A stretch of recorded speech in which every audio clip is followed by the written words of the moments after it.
क्या हो अगर मैं आपको बताऊं कि भारत पर कब्जा करना लगभग इम्पॉसिबल है। इंडिया दुनिया की मोस्ट प्रोटेक्टेड कंट्री है और इसकी सबसे बड़ी वजह सिर्फ भारत की सेना नहीं बल्कि खुद प्रकृति है। पहाड़, रेगिस्तान, जंगल और महासागर, भारत चारों तरफ से प्राकृतिक सुरक्षा कवच से घिरा हुआ है। लेकिन कैसे, आइए समझते हैं। सबसे पहले उत्तर की तरफ चलते हैं। यहाँ खड़ा है हिमालय, दुनिया का सबसे ऊंची पर्वत श्रृंखला। लगभग 2500 किलोमीटर तक फैला हुआ यह प्राकृतिक किला भारत की रक्षा करता है। अगर कोई सेना चाइना की तरफ से भारत में प्रवेश करना चाहे तो उसे हजारों मीटर ऊंचे पहाड़ों, बर्फीले तूफानों और ऑक्सीजन की कमी का सामना करना पड़ेगा। यहाँ टैंक नहीं चढ़ सकते, सप्लाई ट्रक रुक जाते हैं और हेलीकॉप्टर भी तेज हवाओं के सामने घुटने टेक देते हैं। अब पश्चिम की ओर चलते हैं। यहाँ मौजूद है थार रेगिस्तान, जिसका दिन में तापमान 50 डिग्री सेल्सियस से ऊपर चला जाता है और यह एशिया के सबसे गर्म इलाकों में से एक है। जब 1971 के युद्ध के दौरान पाकिस्तान ने इसी रेगिस्तान के रास्ते से भारत में घुसने की कोशिश की थी,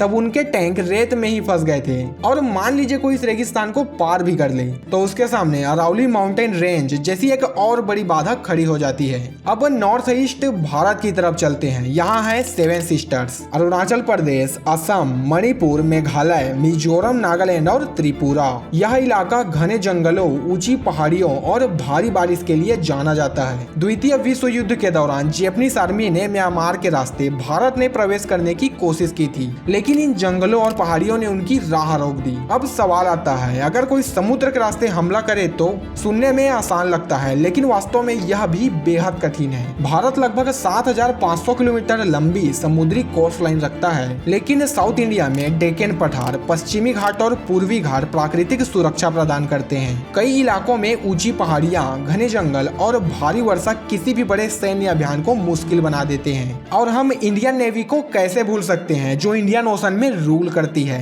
भारत के पास 150 से अधिक वॉरशिप्स, मल्टीपल्स न्यूक्लियर सबमरीन्स और एयरक्राफ्ट कैरियर्स हैं। भारतीय नौसेना इंडियन ओशन क्षेत्र की सबसे शक्तिशाली नौसेनाओं में से एक मानी जाती है और भारत लगातार अपनी नेवल ताकत को तेजी से बढ़ा रहा है, यानी समुद्र से हमला करना भी आसान नहीं। लेकिन मान लीजिए किसी तरह कोई दुश्मन इन सभी प्राकृतिक बाधाओं को पार कर लेता है, फिर क्या होगा? तब उसके सामने होगी इंडियन आर्मी, दुनिया की सबसे बड़ी सेनाओं में से एक। भारत के पास 10 लाख से ज्यादा एक्टिव सोल्जर्स और मैसिव रिजर्व फोर्सेस मौजूद हैं। भारतीय सेना ग्लेशियरों, रेगिस्तानों, जंगलों और ऊंचे बैटलफील्ड्स में लड़ने का अनुभव रखती है। और फिर आता है भारत की सबसे बड़ी ताकत, परमाणु हथियार। भारत उन चुनिंदा देशों में शामिल है जिनके पास कंप्लीट न्यूक्लियर ट्रायड है, यानी जमीन, हवा और समुद्र तीनों रास्ते से जवाबी न्यूक्लियर स्ट्राइक करने की क्षमता। जमीन से अग्नि मिसाइलें, हवा से मिराज 2000 और सुखोई 30 MKI जैसे विमान और समुद्र से INS अरिहंत और अरिघात जैसे न्यूक्लियर सबमरीन्स। यानी अगर भारत पर पहले हमला भी हो जाए तब भी वह जवाब देने में सक्षम है। तो क्या भारत को हराया नहीं जा सकता?